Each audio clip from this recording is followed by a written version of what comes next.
On est à 4 semaines du retour dans la cage du White Lion, Yohan Lainez. Finalement, je le revois pour la première fois en 2026 en personne. Yohan, comme on fait depuis quelques semaines maintenant, comment se passe l'entraînement? J'imagine que tu es au cœur présentement de ta préparation pour ton combat contre Mean à Calgary. Là. Je suis au cœur de ma préparation. Ça fait du bien parce que je me suis pris d'avance. Puis honnêtement, j'ai tellement changé ma mentalité face au combat. Souvent, j'arrivais dans les dernières semaines puis j'avais l'impression de ne pas en avoir fait assez. Donc là, je redoublais de volume, je redoublais d'ardeur et j'arrivais souvent à ma semaine de combat un peu fatigué. Là, c'est différent. Je me lève puis je me dis, j'ai fait le travail. Je suis déjà prêt. Je serais prêt à y aller. Je serais prêt à me battre samedi de cette semaine s'il le fallait. Je me suis fait une belle promesse à moi-même il y a de ça 10 semaines. J'ai respecté tous mes engagements.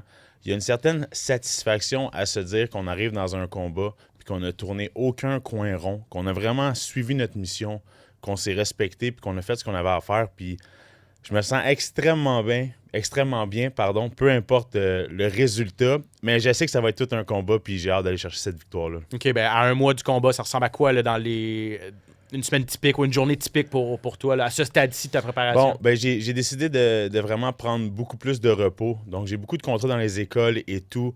J'ai beaucoup d'entraînements privés aussi. J'ai décidé de prendre le mois de février off complètement. Donc, j'ai réussi à m'entraîner beaucoup le matin, pouvoir me reposer un petit peu en après-midi. Puis retourner m'entraîner le soir, que ce soit à mon gym ou ailleurs. Puis les entraînements vont vraiment se ressembler. Ça va être beaucoup de simulation de combat. On fait des rounds, que ce soit du sparring, du jiu-jitsu, plus de la boxe. On veut simuler, on veut que le plan de match soit vraiment précis dans notre tête, prédéfini. Si l'option 1 ne fonctionne pas, on s'en va à l'option 2.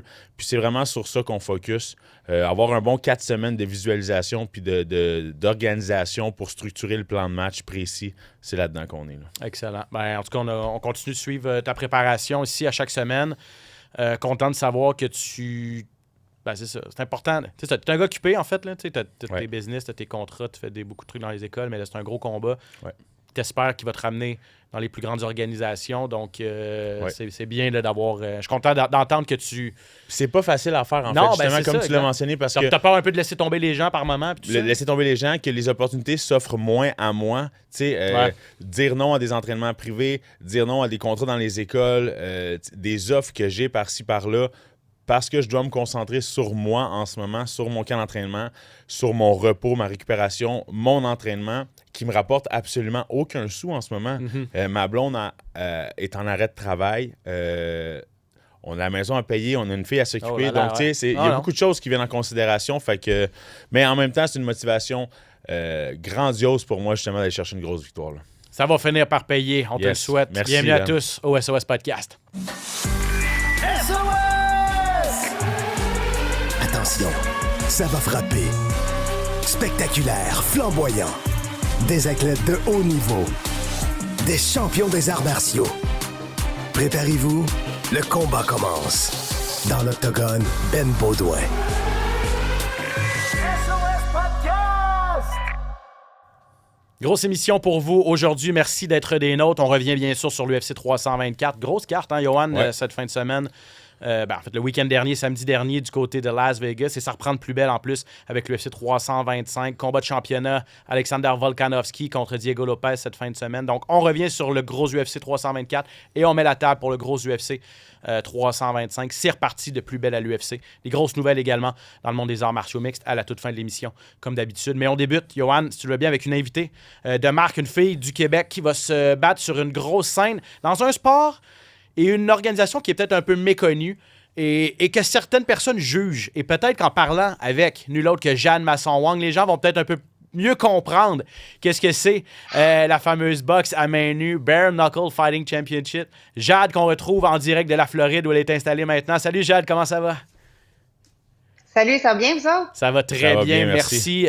On t'entendait, Yohan, en début d'émission, qui se prépare pour un gros combat à la fin mai. Toi, ça se passe, pas à la fin mai, à la fin février, en fait, le 28 de son côté. Toi, c'est dans une semaine, un petit peu plus, le 7 février, du côté de Philadelphie, à Bare Knuckle Fighting Championship. Tu affrontes Crystal Pittman, une fille que tu as déjà battue en plus.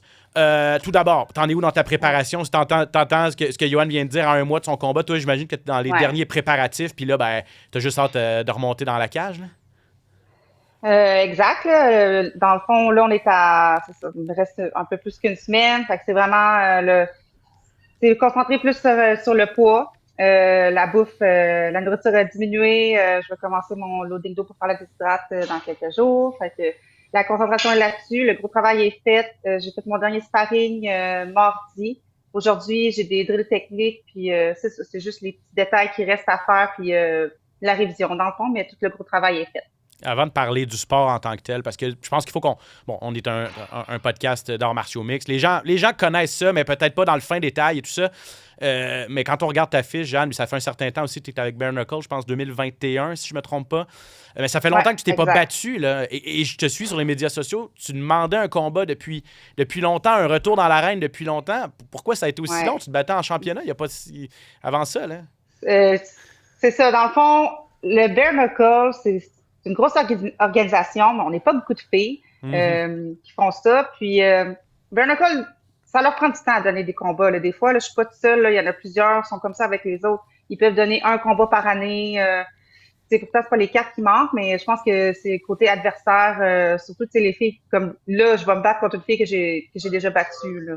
Puis, en plus, elle est rendue à 135 livres. Moi, d'habitude, je me bats à 125. Fait qu'on fait un catchway à 130. OK. Fait que ça donne une idée un peu que il y a pas beaucoup de possibilités puis d'options, surtout pour les filles. Là. Comment tu trouves ça, Jade, de te battre contre quelqu'un que tu t'es déjà battu comme ça, justement? On sait que tu l'as déjà battu. Tu l'as battu, je crois, au premier round par arrêt de l'arbitre. Comment tu vois... Au troisième par TKO. Au troisième, OK, par TKO. Ouais. Comment tu vois ce deuxième affrontement-là? Ça va être intéressant. Ça, c'est sûr que ça va être intéressant parce que ça fait quand même 5 ans. Puis, les deux, c'était notre premier combat bare knuckle. C'est sûr que j'ai plus d'expérience qu'elle parce que je pense qu'elle avait pas d'expérience professionnelle. Là, j'avais fait du MMA avant. Puis là, ça va être intéressant de voir les deux notre évolution là, comment on s'est amélioré. Je m'attends à ce que ce soit encore... la fille est tough, je suis tough. C'est sûr que ça va être un combat que on n'aura pas peur les deux. On va y aller. Mais j'ai regardé beaucoup ses vidéos aussi. Puis je vois ses faiblesses. Je vois les fois qu'elle s'est améliorée aussi. C'est sûr qu'elle a une bonne amélioration. Là. Sa vitesse, elle fait beaucoup plus de feintes, son jeu de pied, des choses comme ça. Mais je vois ses faiblesses puis je sais où ce que je vais en tirer là, avantage.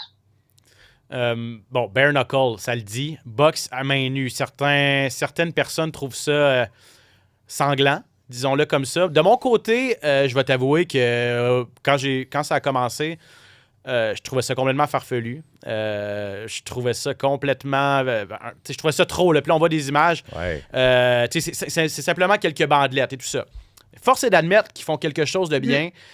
C'est légal dans plus en plus d'endroits dans le monde, dans plus en plus d'États américains aussi. Ça ne l'est pas encore au Québec, évidemment, mais mon opinion commence un petit peu à changer. Le marketing est très, très bon et je pense que c'est très, très populaire aussi. C'est quoi la réception des gens quand tu leur dis, Jade, que tu te bats à main nue pour gagner ta vie? Il y en a qui me disent que je suis nuts. Ouais, j'imagine. Mais non, sérieux, ici, c'est différent. C'est sûr que c'est beaucoup plus commun. Il y a beaucoup de... Bon, premièrement, ils font souvent des galas ici en Floride, au Hard Rock. Mais il y a beaucoup de fighters où ce que je m'entraîne présentement. Il y en a 2, 3 autres fighters bare knuckle. C'est plus fréquent. Fait que c'est pas vu comme mettons au Québec, c'est quelque chose qui est plus récent. Là. Ici, le monde sont contents. Puis quand tu reviens à la maison, quand tu reviens au Québec, là, puis que tu jases aux gens, qu'est-ce qui se passe? Là, c'est ça, il y a un clash entre la Floride et le Québec à ce niveau-là, c'est sûr. Là. Ouais, c'est ça. C'est plus connu ici. Là, puis, les gens sont plus réceptifs, puis ils triplent là-dessus. Oui, c'est impressionnant. C'est ça qui est... C'est un autre sport. Hein, c'est un autre sport, mais quand tu regardes ça de l'extérieur, tu peux trouver que ça a l'air un peu barbare pis tout, mais ça reste technique. Quand ça a commencé, la Ligue a été créée en 2018, fait que ça fait quand même... là, on est en 2026, ça fait 8 ans. Fait que c'est sûr que le sport a évolué, le niveau a évolué. Ils sont allés chercher des bons combattants. C'est pas juste comme que les gens pensent que c'est de la bagarre de rue ou quelque chose de même. Il y a des bons boxeurs qui sont rendus là. Il y a des gars du UFC aussi qui sont rendus là, des filles du UFC. Fait que le niveau a vraiment monté, là.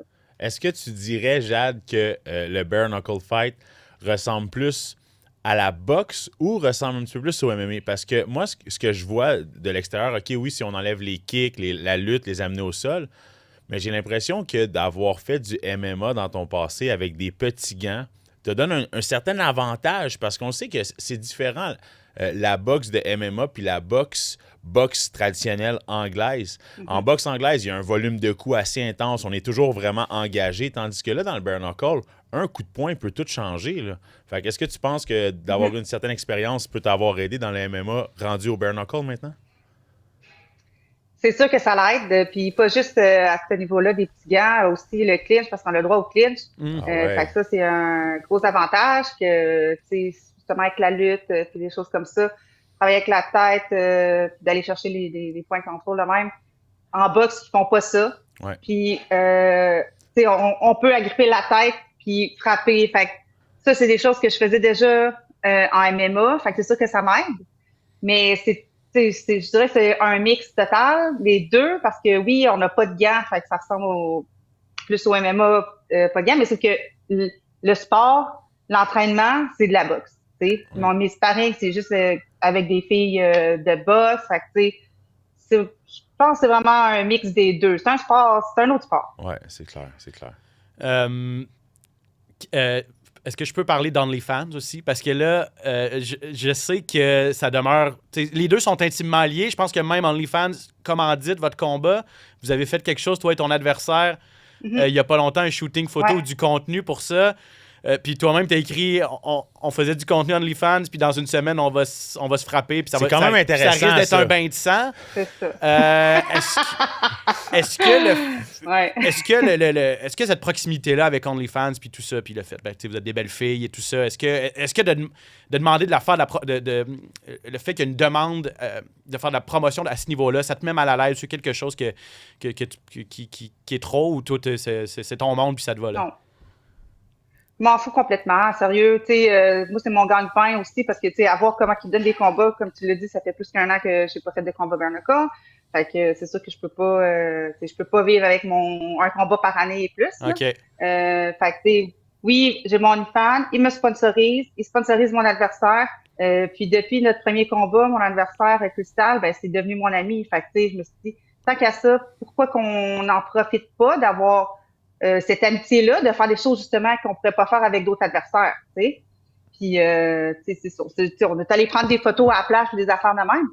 Mais oui, OnlyFans commandite aussi bare knuckle, puis ça fait quand même plusieurs années, parce que moi-même, avant que je signe avec eux, je commençais à regarder ça, puis c'était dans le temps que, en 2020-2021, c'était Paige VanZant, elle allait faire son combat contre Raquel Ostovich, je sais pas comment le dire, là, mais en tout cas. Puis eux, c'est ça, il y avait les deux leur OnlyFans, puis ils faisaient la finale.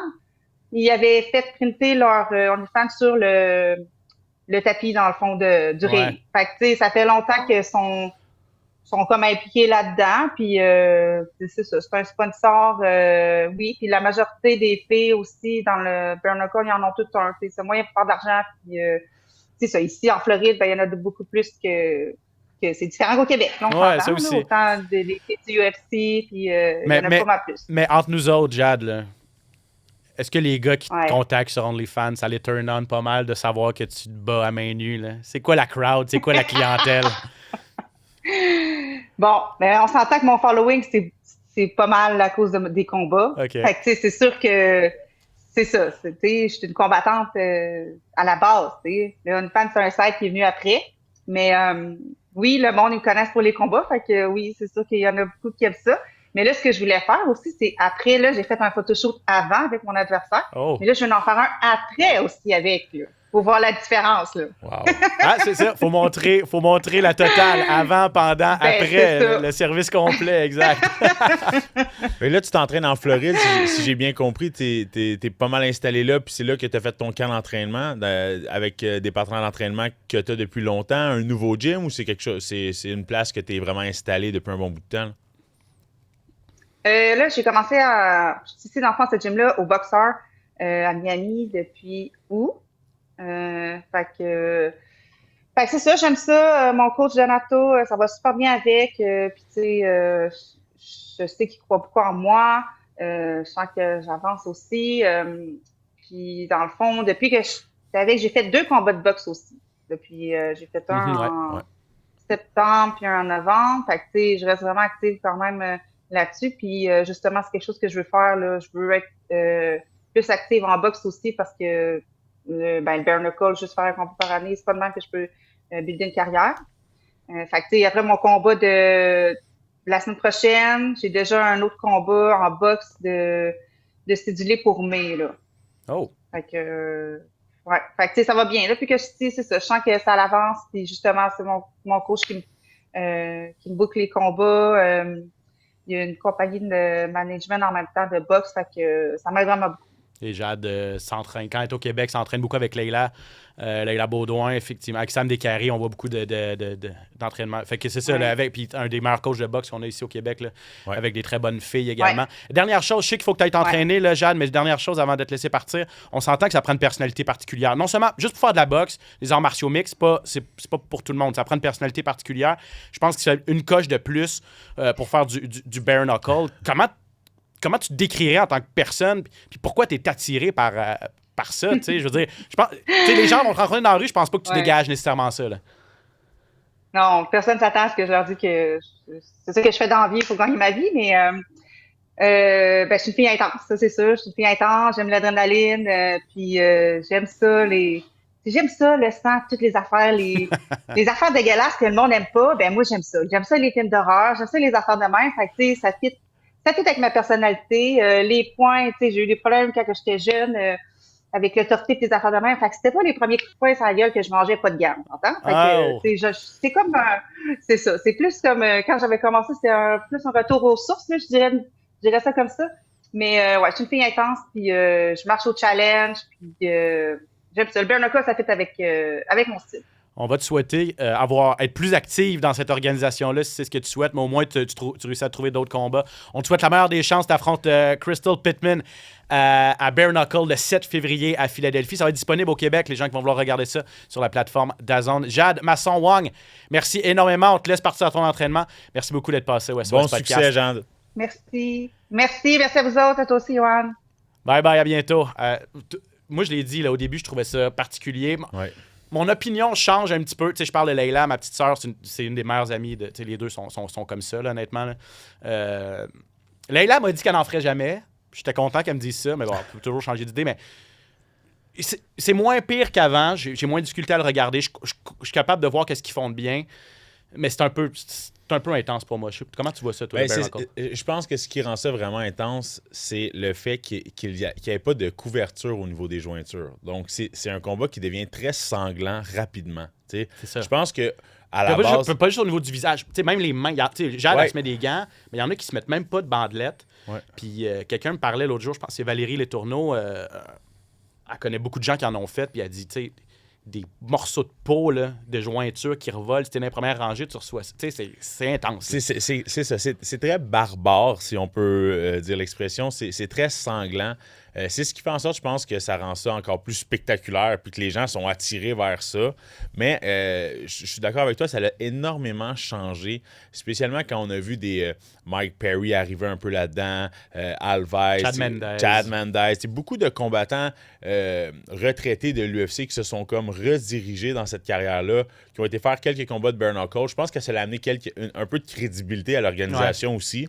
Mais c'est sûr que ça reste un peu barbare. Par contre, je trouve ça vraiment intéressant de voir que le bare knuckle se solidifie, puis qu'il y a de plus en plus de galas, qu'il y a de plus en plus de gens qui veulent participer à ça. Puis à la fin de la journée, ça reste des athlètes, des combattants, des gens qui travaillent fort sur leur boxe, comme Jade l'a mentionné, qui s'entraînent extrêmement fort pour ça. Donc, on peut juste y souhaiter bonne chance, mais c'est sûr que ça reste très sanglant. Puis ils vont là en toute connaissance de cause, en fait. Oui, exactement. Donc, comme je le disais, c'est pas pour tout le monde, mais Jade, une fille intense, une fille qui a toujours été attirée par ça.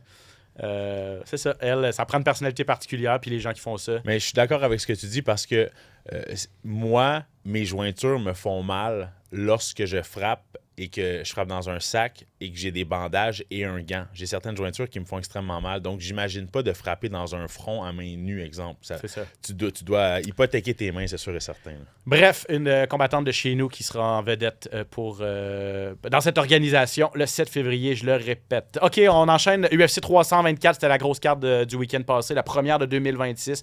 On donnait le coup à la nouvelle année en grand à l'UFC avec en finale Paddy Pimblett contre Justin Gaethje. Le train Pimblett a été déraillé. On en a déraillé là, parce qu'on en a parlé ici. Clairement, on voulait lui donner un petit raccourci vers un combat de championnat incontesté. C'était un championnat intérimaire cette fin de semaine. Paddy, grosse vedette de l'organisation. Je sais pas si l'UFC, les grands bons sont déçus qu'il ait perdu, mais clairement, c'était une grosse bouchée à avaler. Puis Justin Gaethje, on dira ce qu'on voudra. C'est peut-être pas le combattant le plus technique, le plus propre, mais il met énormément de pression. Il frappe très, très fort. Puis quand il y a de quoi dans la tête, il l'a pas dans les pieds. Parce que tu le voyais dans ses commentaires toute la semaine, il a dit « J'ai 37 ans, c'est peut-être ma dernière chance. C'est pas vrai que je vais me laisser marcher sur les pieds puis que je vais laisser passer cette chance-là. » Il a commencé le combat en lion avec le couteau entre les dents. Il a mis la pression tout de suite. Il a ébranlé Paddy Pimblett en partant. Puis l'Anglais n'a jamais été capable de vraiment trouver son rythme dans ce combat-là. Il y avait toujours l'autre d'en face. Paddy Pimblett était à reculons constamment. Et ce qui n'a pas aidé, c'est qu'il a touché Paddy. Les gens disent que Paddy avait pas nécessairement un bon combat debout. Non, au contraire. Paddy a bien fait quand même debout. Il a touché à 2 reprises au premier round avec un bel uppercut. Et Justin Gaethje a encaissé ça comme si de rien n'était. Donc, je suis certain que Paddy, lui, devait se dire dans sa tête, Gaethje s'est déjà fait mettre knock-out par Holloway. Son menton de granit qu'il avait n'est plus ce qu'il est. C'est là que ma chance... mais écoutez, Justin Gaethje qui avançait, encaissait les coups et envoyait des gros crochets, des grosses mains droites. Moi, je pensais que le combat était terminé après le premier round, après le deuxième round. On a vu Paddy. Deuxième round, il s'est fait sauver par la cloche. Exactement. Paddy, là, les gros coups de coude pleuvaient parce qu'il s'est fait envoyer au sol. Bon, il y a eu un petit doigt dans l'œil que l'arbitre a manqué, malheureusement. En allant au sol, c'est ça, il est arrivé ça, mais tu veux pas, Paddy s'est fait un peu ébranler, s'est retrouvé sur le dos. Gaethje tout de suite a foncé. Des gros ground and pound qui a plu, des gros coups de coude. Moi, je pense, c'est ça, sauvé par la cloche. Oui, mais sauvé par la cloche. Puis là, on peut le voir ici. Là, écoutez, des gros coups. Puis c'est des coups d'assommoir. Gaethje là, qui frappe, qui doit être un des plus gros cogneurs là, chez les 155 livres, là, 170 livres même. Il cogne tellement fort. Puis moi, ce que j'ai trouvé remarquable de la part de Paddy Pimblett, c'est qu'il n'a lancé aucune excuse. C'est vrai. Il aurait pu parler des doigts dans les yeux, il aurait pu trouver mille une excuses. Il a dit non, j'ai eu le meilleur camp d'entraînement de ma vie.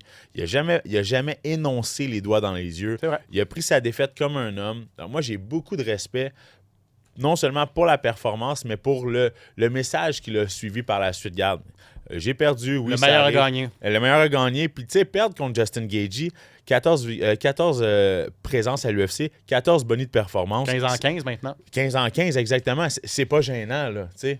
Donc, mais un très gros combat. Puis, on a vu Paddy Pimblett sembler peut-être prendre un peu l'avantage dans le 4e, dans le 5e round. On sentait que Gaethje, il était peut-être un petit peu plus fatigué. Puis Paddy, lui, sentait que le combat était peut-être pas terminé. On est toujours resté un peu sur notre siège. Oui, on savait que Justin Gaethje avait l'avantage, clairement, dans le combat. Mais il y a 2-3 fois où je me suis dit, oh non, il va-tu vraiment changer le vent de bord? C'est ça. Il va-tu vraiment... Au troisième, au troisième, je me dis, OK, là, c'est peut-être qu'il reprend le dessus après avoir fait presque passé le KO à la fin du deuxième. Paddy a eu son meilleur round au troisième. Ouais. 4e, un peu plus partagé. Puis 5e, tu vois que là, Gaethje, finalement, a un peu écouté ses coachs aussi, puis on dit, t'es en avance, probablement 3-1. On prend pas trop de risques. Prends pas trop de risques. Fait que le 5e, puis tu sais, à ce moment-là, Paddy avait eu beaucoup de dommages. Exactement. Donc c'était difficile pour lui de vraiment... remonter la pente. Probablement qu'il n'y avait plus autant de jus dans ses coups, même quand il touchait la cible.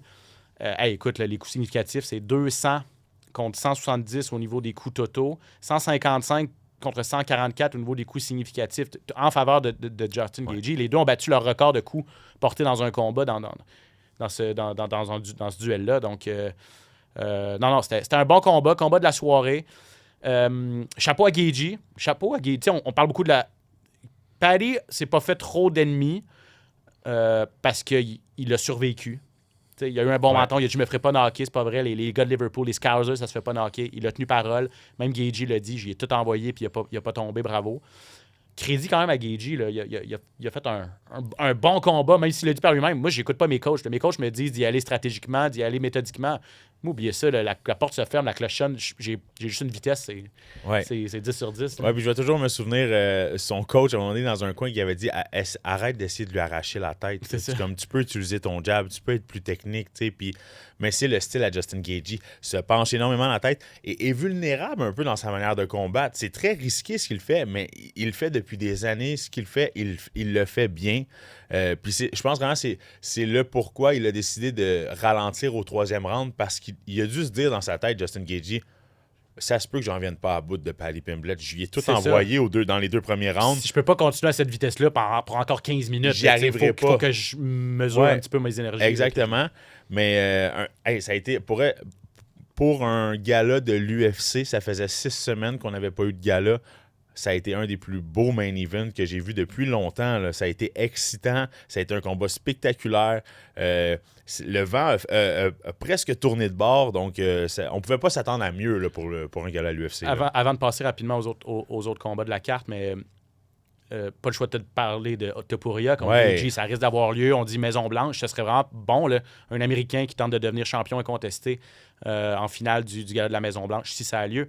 Mais je peux pas m'empêcher de me dire qu'il peut pas se battre comme ça contre Ilia Topuria. Ilia Topuria est un boxeur ultra technique, en plus ultra puissant. Puis c'est un maître. Il place ses meilleurs coups en contre-attaque. Ouais. Tu peux pas lancer des grosses bombes comme ça. Tu viens de l'expliquer.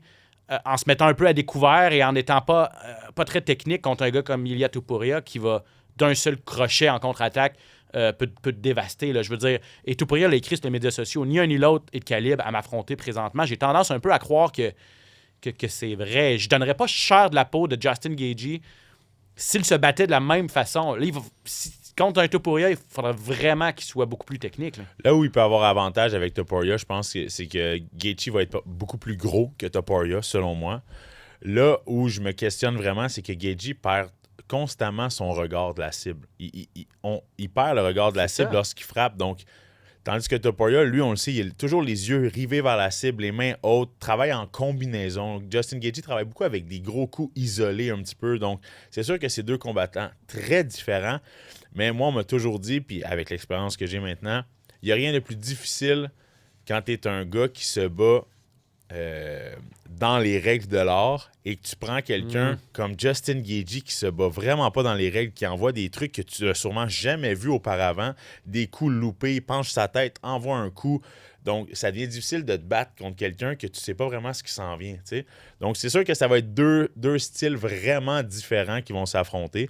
Mais la boxe de Topuria en ce moment, s'il peut revenir mentalement à son meilleur, il va être dur à battre. Exactement. À suivre donc. Sean O'Malley a retrouvé le chemin de la victoire et il était soulagé contre Song Yadong. Victoire à l'arraché. Moi, je trouvais qu'il s'est battu plus pour pas perdre que pour gagner. J'étais vraiment pas sûr qu'il en avait fait assez. Je pense qu'à la fin du 3e round, dans la peut-être dernière minute et demie, il a réussi à tourner la faveur des juges. Faut dire qu'en temps réel, des fois, on voyait pas que ses frappes touchaient la cible, mais aux reprises, on voyait bien qu'il était plus précis, qu'il a quand même fait plus de dommages. Donc, il a utilisé sa bonne technique de combat debout. Je sentais par contre que parfois, son non-verbal pouvait lui nuire parce que les fois que c'était allé au sol, il a réussi quand même à se faire amener au sol contre Yadong, puis il était juste frustré. Puis, je veux dire, c'est pas comme ça. C'est un combat d'arts martiaux mixtes. Ça se peut que ça arrive. Je comprends que tu étais fâché d'avoir subi ça 2 fois de suite contre Merab Dvalishvili. Puis tu te disais, OK, en fait, je vais me battre debout. Mais Yadong, pas plus fou qu'un autre. Il sait que c'est une de tes faiblesses. A réussi à l'amener au sol 3 fois. Bref, je te laisse aller. Qu'est-ce que tu as pensé du combat? Le bon vainqueur a été nommé, mais j'ai pas trouvé que c'était le Sean O'Malley des beaux jours tant que ça. Non, mais j'ai l'impression que Yadong a été un petit peu au 3e round. Est-ce qu'il pensait qu'il avait gagné le combat?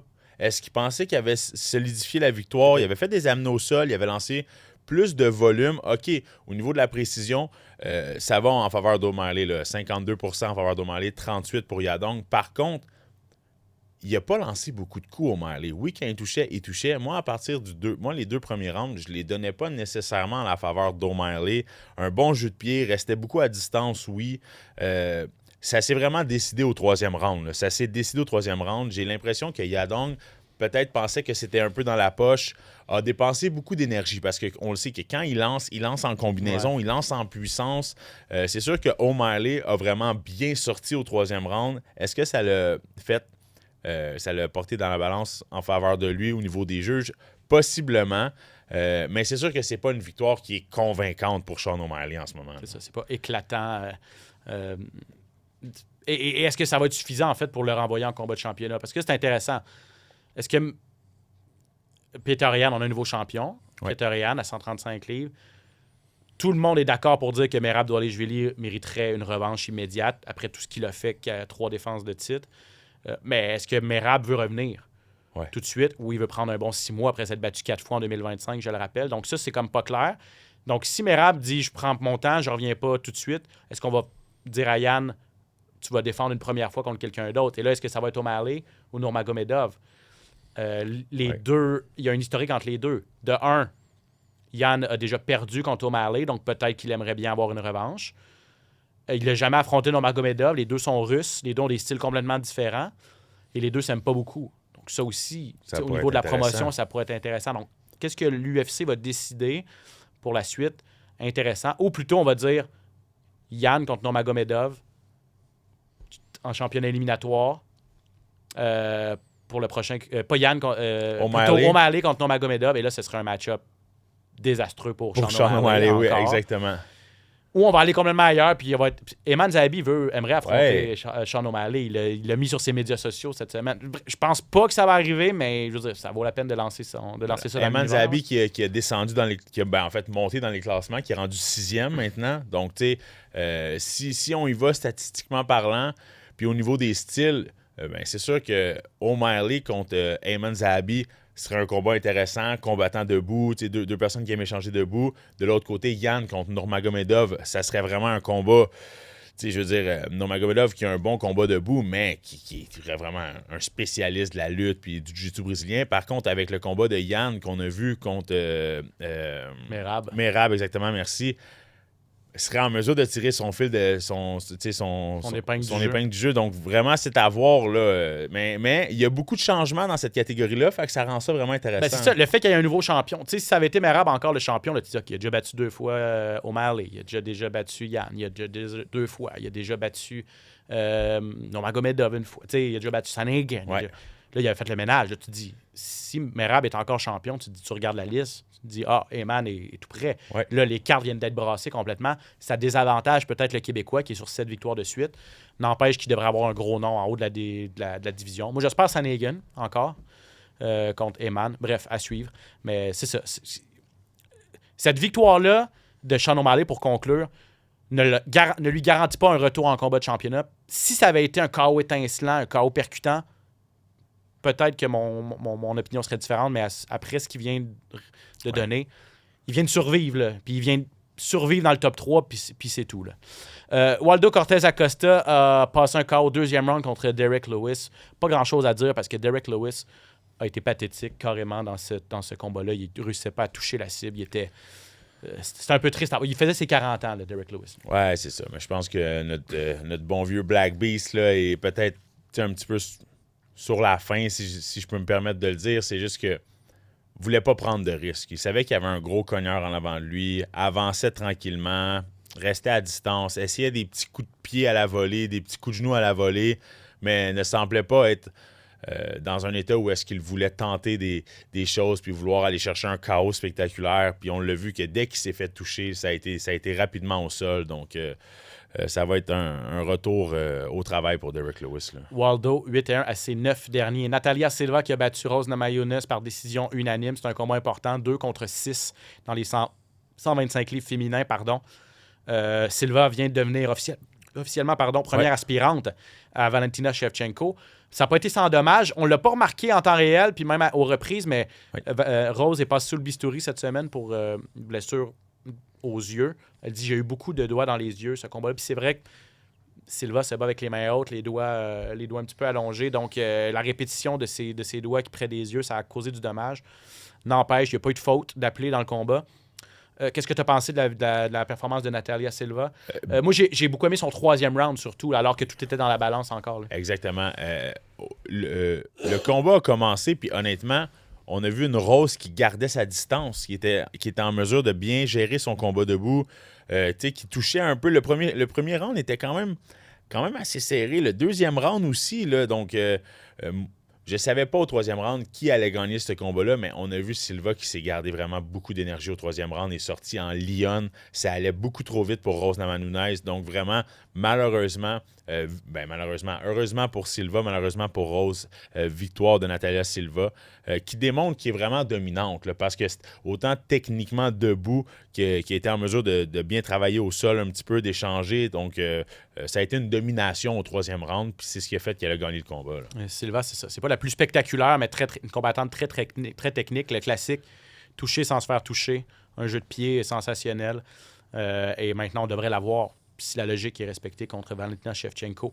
Plus tard cette année, Jean Silva, Arnold Allen sont l'avant encerclé. C'était le combat de la soirée avant que la finale survienne. Là. Ouais. C'était tout un combat. Allen a commencé ça en force, tellement un bon premier round avec ses mouvements, son jeu de pied, se déplaçait énormément, pas de cible fixe au gros cogneur Silva. Malheureusement pour Allen, et tu me corrigeras si je me trompe, tu le connais mieux que moi, mais j'ai l'impression que c'est un rythme un peu trop soutenu, un peu trop élevé pour soutenir ça pendant 15 minutes.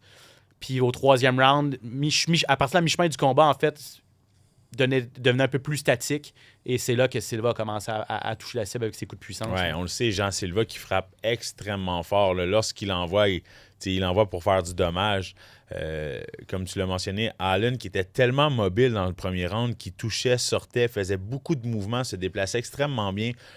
Par contre, Jean Silva a réussi à travailler beaucoup en corps à corps aussi, hein, amener le combat contre la cage, vouloir rendre ça un petit peu plus dirty boxing. Puis, donc, je pense que c'est là que la fatigue s'est faite peut-être ressentir un petit peu du côté de Arnold Allen. Puis par la suite, les déplacements, les jambes, tout devenait un petit peu plus lourd. Puis on le sait, quand Jean Silva te frappe, tu ressens sa force de frappe. Donc, je pense que ça a commencé, plus le combat allait, plus c'était difficile. Puis Jean Silva qui est toujours très spectaculaire dans sa manière de combattre, qui sort de l'ordinaire, qui est en mesure d'aller chercher un gros troisième round. Donc, c'est sûr que Allen avait tellement bien commencé le combat. Je pense que s'il avait été en mesure de faire les 3 rounds avec la même énergie, le même volume, ça aurait été différent. Mais quand tu as un Jean Silva qui frappe comme il frappe pour faire du dommage, puis pour vraiment terminer le combat, ça devient difficile. Puis c'est un combattant qui est très physique aussi. Donc on l'a vu, là, on l'a senti qu'il était très fort, peut-être un peu plus fort physiquement que Arnie. Donc malheureusement pour Arnie, ça a été une grosse défaite là encore. Tu as pensé quoi de la planche de surf? Bien, ça va avec le personnage de Jean Silva. Personnellement, je trouve que ça se fait pas. Je trouve que c'est irrespectueux de faire ça, de finir le combat comme ça. T'sais, surtout qu'après, il va lui donner la main comme si de rien n'était. Fait pourquoi te payer la tête du gars que tu sais que tu viens sûrement te battre, de vouloir l'humilier si par la suite, ensuite, tu lui donnes la main, puis là, tu veux absolument lui faire un speech en brésilien, puis que là, tes coachs lui fassent la traduction. Clairement, ça ne tentait pas, Arnold Allen, de se faire la traduction. Il avait hâte de s'en aller. Il venait de perdre son combat, donc... Mais ça vient avec le personnage de Jean Silva. Exact. Pour ceux qui ne l'ont pas vu, vous irez voir ça. Puis il y a eu des memes, là, puis il y a le petit montage là, avec le skateboard. En tout cas, ça c'était drôle. Ouais. C'est plate que ce soit au dépend d'un de tes coéquipiers du Tristar. Rapido, Nurmagomedov, on en a parlé brièvement, mais il a fait qu'une bouchée de Deiveson Figueiredo. Figueiredo qui était complètement absent dans ce combat-là. Ateba Gauthier a finalement vu une décision. Ça a failli se terminer au premier round. Poulaev a tout un menton, là, on va se le dire. Bonne expérience, je pense, pour Ateba Gauthier pour la suite. Ça va lui faire du bien là, de passer plus que 2 minutes. Puis d'avoir une vraie opposition, puis d'avoir passé 15 minutes, d'avoir essayé des choses. On voit qu'il y a des choses à travailler quand même quand tu peux pas mettre KO un gars avec un seul coup de poing. Bref, voilà pour l'UFC 324. Passons à l'UFC 325. Le temps file, puis on a beaucoup de choses à couvrir parce qu'Alexander Volkanovski revient 9 mois après, 9-10 mois, là, c'était en avril dernier, pour une autre défense de titre. Encore une fois contre Diego Lopez. On a été surpris d'apprendre que l'UFC allait avec une revanche immédiate. Je pense que Volkanovski aussi a été surpris. Parce que il y a Lerone Murphy, invaincu, Movsar Evloev sur toute une séquence invaincu, peut-être plus méritant, mais ça va dans la lignée des Paddy de ce monde, les Arman Tsarukyan qui sont boudés. Le message est clair. Si vous voulez être en finale puis vous battre pour le championnat, soyez spectaculaire, faites pas juste des décisions. Puis on en a une autre preuve en fin de semaine. Et en fait, je pense aussi que c'est... faut faire de la promotion autour de vos combats. Tu sais, des Evolvev, des Murphy, on les voit pas beaucoup sur les réseaux sociaux, pas plus que ça. Puis là, je sais pas si tu as vu dans les 2-3 dernières semaines, Tsarukyan apparaît sur les réseaux sociaux. Là, on voit plein de vidéos de Tsarukyan, d'Arman Tsarukyan qui est en haut d'une montagne en train de manger quelque chose. Fait que là, je pense que les combattants réalisent que pour pouvoir peut-être aller chercher une chance au titre, il faut aussi avoir une certaine visibilité en dehors de la cage. Volkanovski, on le connaît. Un grand champion. Il a grandi, il habite toujours à Wollongong, en Australie, sur la côte est du pays. Et c'est tout près de Sydney, à peu près 80 km de Sydney. Donc, lui, c'est un retour à la maison. Ça fait presque 3000 jours qu'il n'a pas combattu à Sydney. C'était en novembre 2017. Oui, il s'est battu en Australie, mais c'était à Perth. Perth, là, c'est comme si on disait Johan Lennes, tu te bats à Calgary. Tu n'es pas vraiment à la maison. Tu es au Canada, mais tu n'es pas à la maison. Tu es à l'autre bout complètement. Là, c'est vraiment le retour du roi Volkanovski à Sydney. Un moment qui risque d'être très spécial pour le grand champion.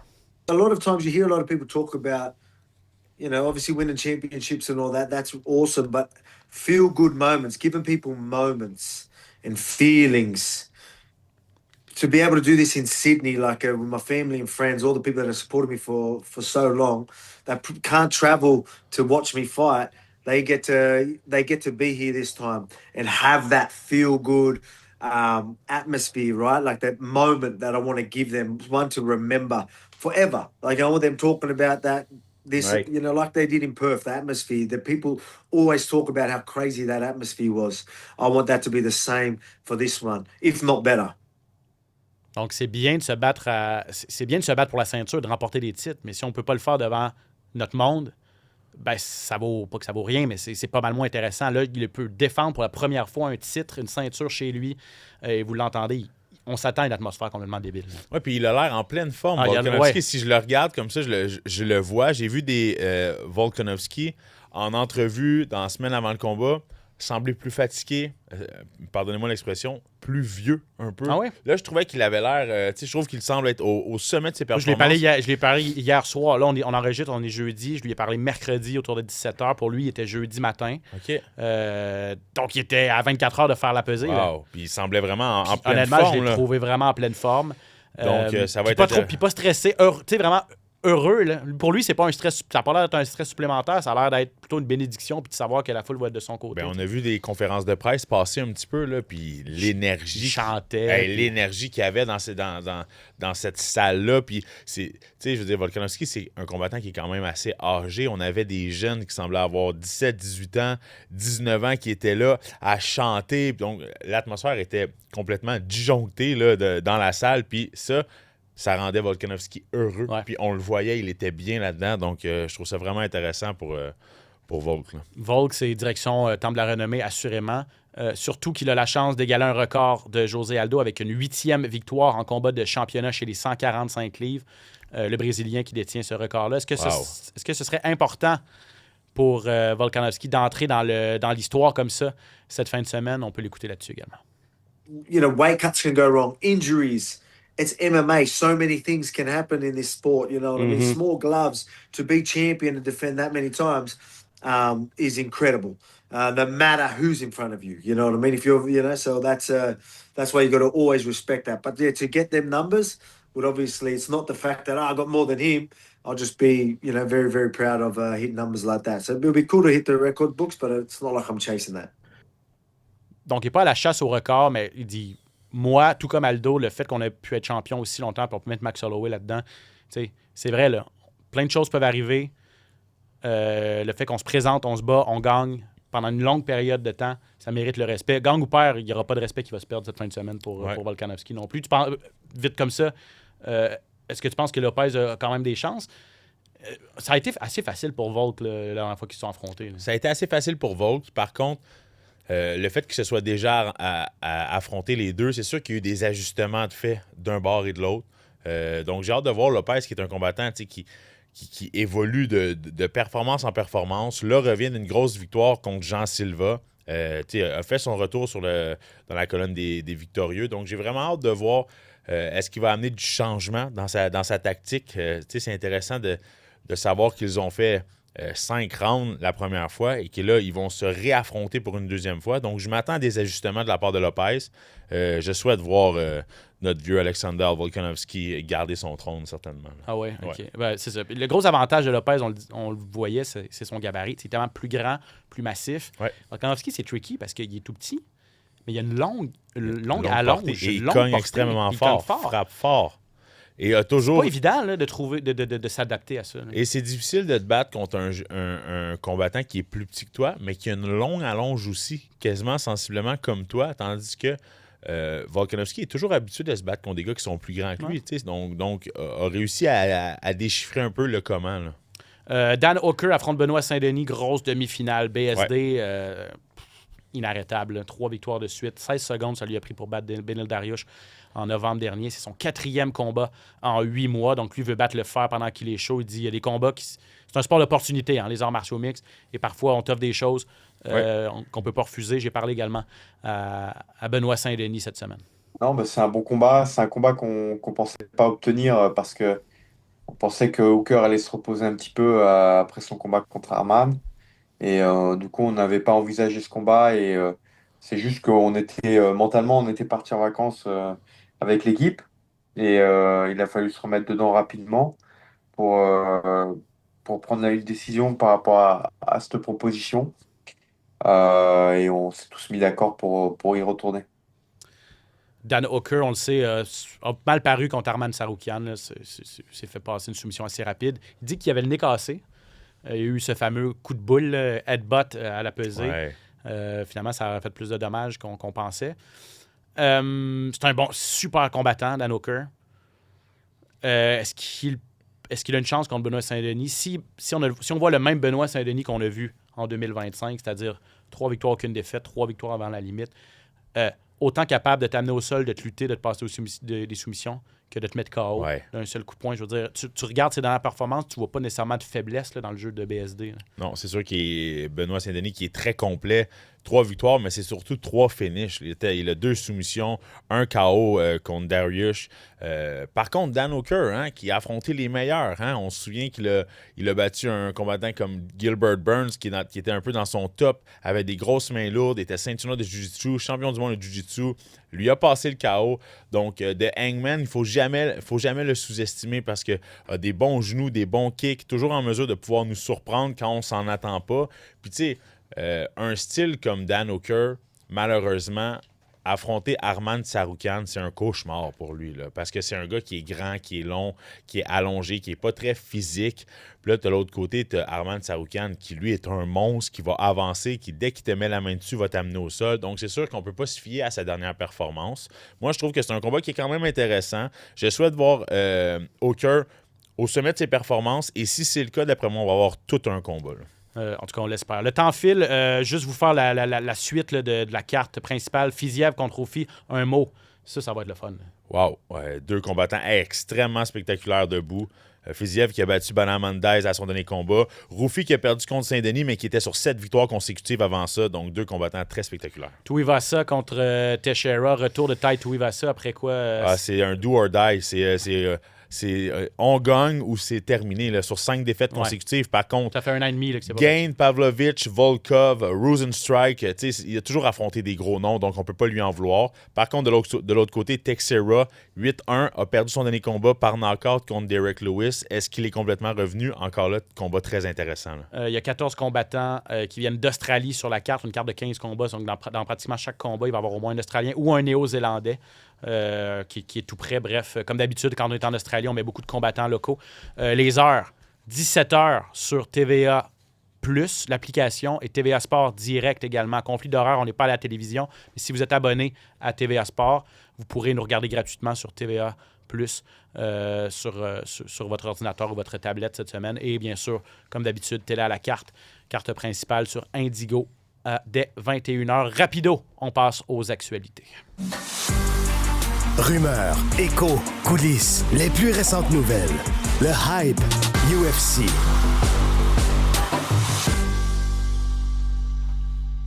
Oui, on termine l'émission, mais je voulais pas passer à côté de quelques nouvelles, notamment cette annonce d'intronisation au Temple de la renommée de Dominic Cruz. On n'est pas surpris, c'est un beau moment. Lui, il travaillait à l'UFC 324 quand on en a fait l'annonce avec les collègues de Paramount+. Puis il ne savait pas, il était très surpris, ça donnait droit à un beau moment.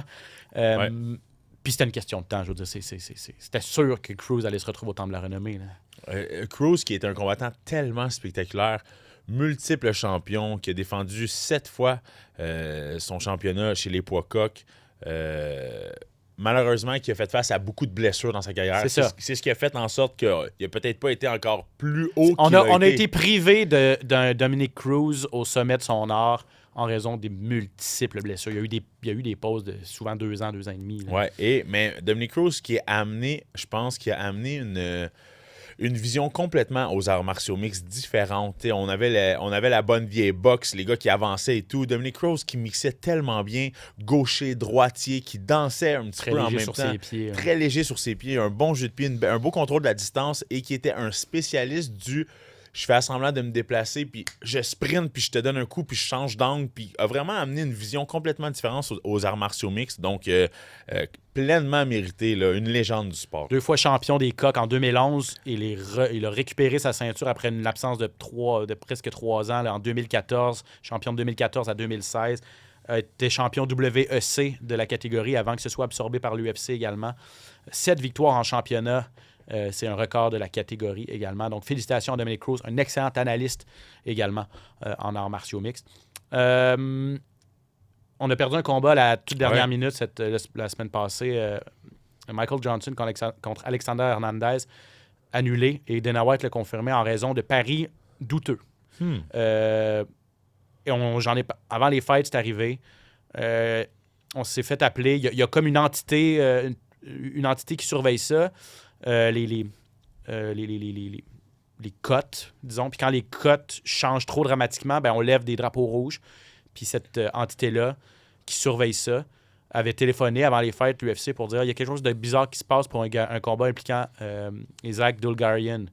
L'UFC a appelé Dulgarian, a dit t'es-tu au courant de quelque chose? Il se passe quelque chose dans ton clan? Est-ce que. Non, moi ça va, 100%, tout est beau. L'UFC avait décidé que ce combat-là aurait lieu. Et ce qui est arrivé, c'est que Dulgarian a perdu. Et là, pratiquement... Rapidement. Pas confirmé.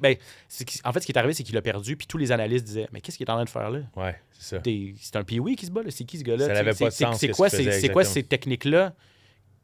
Il fait le contraire de ce qu'on apprend jour 1 dans une classe de Jiu-Jitsu, tu sais. Puis là, évidemment, on se dit OK, est-ce qu'il a perdu par exprès, tu sais? Donc, il a été, lui, retranché de l'UFC, tout ça. Donc, ça a causé énormément de tort à l'organisation. L'intégrité du sport et du combat a été remise en question. Et là, Dana White a dit, moi, je m'embarque plus là-dedans. J'y ai laissé une chance. Il m'a dit que tout était beau. C'était pas vrai. Clairement, c'est revenu contre nous. Maintenant, quand l'autorité... Quand l'organisation qui surveille ça m'appelle, il me dit qu'il y a quelque chose de louche, tout de suite, je tire la plug. Puis là, qu'est-ce qui est arrivé? Peut-être que personne n'est en tort. Là, je veux dire, c'est juste que énormément de Hernandez était le favori, puis dans les heures, beaucoup de paris sont arrivés pour Johnson. Puis là, on se dit, OK, est-ce que Hernandez est blessé? Est-ce qu'il l'a dit à quelques personnes? Puis quelques personnes veulent profiter du fait qu'ils sont, on dit insider trading, là, de l'information privilégiée qui sort du clan Hernandez pour dire à les gens, votez contre nous, là, il est blessé, il va avoir de la misère. On le sait pas, parce que le combat n'a pas lieu, puis on peut pas aller au fond des choses. Donc, personne n'est coupable. On a juste je pense que c'est la chose à faire, honnêtement. Ouais. Dans le doute, ça va peut-être arriver plus souvent qu'avant, avoir des combats comme ça à la dernière minute. C'est moins grave quand c'est des combats de la sous-carte ou des early prelims. C'est sûr que c'est une finale. Ça peut faire mal, ça, ouais. Mais avec les paris sportifs de nos jours, puis c'est pas l'UFC n'est pas la seule à subir ça. Là. C'est vrai dans n'importe quel sport. C'est de plus en plus difficile de contrôler ça. Puis on en voit de plus en plus. Donc, c'est bien que l'UFC a mis un drapeau rouge là-dessus puis essaie de trouver une solution rapidement. Oui, c'est ça. C'est juste c'est ça, tirer la plug. Ce combat-là n'aura pas lieu. Au pire, on va le remettre dans une semaine. On va aller au fond des choses ou dans quelques semaines. Bref. Voilà pourquoi ce combat-là n'a pas eu lieu. Et je pense qu'on s'adapte. On a fait des erreurs, on a appris de nos erreurs, puis par la suite, c'est comme une nouvelle réalité un petit peu. Ça fait pas si longtemps que ça qu'aux États-Unis, les paris sont légalisés globalement. Là, avant, c'était vraiment juste à Vegas et au New Jersey. Là, maintenant, c'est à travers le pays. Bref. Un mot sur les nouveaux bonnies. C'est sorti pas longtemps après notre dernier podcast. Là, avant l'UFC 324, on a doublé. Ouais. Donc, on parle de 50 000 à 100 000 et 25 000 minimum pour des victoires dans la limite. Je trouve ça vraiment intéressant. Je pense que ça va pousser les combattants à essayer de prendre des risques, à essayer de vouloir pas nécessairement faire un spectacle, mais se laisser aller un petit peu plus. C'est très motivant. On voit beaucoup de combattants qui sont un petit peu plus sur leur jambe arrière, qui ont peur de pas nécessairement de perdre, mais qui veulent aller à la limite, qui ça leur dérange pas de gagner en allant à la limite. Là, c'est toujours plus motivant de savoir qu'il y a un petit bonbon au bout du compte. Donc, moi, je suis complètement d'accord avec ça. S'il y avait eu ça à Contender Series, malheureusement, j'aurais sûrement eu un beau bonus de performance. Mais... Bonne nuit, des bonnes chances, c'est vrai. Mais non, je suis très content, puis c'est parfait pour mon retour à l'UFC. Ah, exact. Puis, je regardais ça fait depuis 2006 Wow. que les bonnies étaient de 50 000. Sauf exception à quelques reprises. À l'UFC 300, on avait donné 300 000. On sait comment l'UFC génère de sous. De revenus avec ce Donc, nouveau contrat de télé à 1 milliard par année. Mais tu sais, tu dis 2006. Tu sais, mieux vaut tard que jamais. Là. C'est très positif. Mais ça faisait 20 ans qu'on était sur du 50 000. Là. Ça n'a pas suivi l'inflation. Là. Non, c'était le temps pas. qu'on fasse un petit rattrapage. Bref, c'est ça. Personne s'en plaint, surtout pas les combattants et ceux qui sont... Les combattants spectaculaires, encore moins, eux qui sont habitués d'aller avant la limite. Johan, merci. Yes, c'est toujours un plaisir. Merci à Jade d'avoir été avec nous en début d'émission. On lui souhaite bonne chance pour son combat le 7 février à Bare Knuckle. Merci à Phil en régie. Merci à vous à la maison. Le SES Podcast disponible sur toutes les plateformes où vous écoutez vos podcasts, également en vidéo sur tvasport.ca, sur la chaîne YouTube de TVA Sport. On se dit à la semaine prochaine pour un autre épisode. Ciao tout le monde.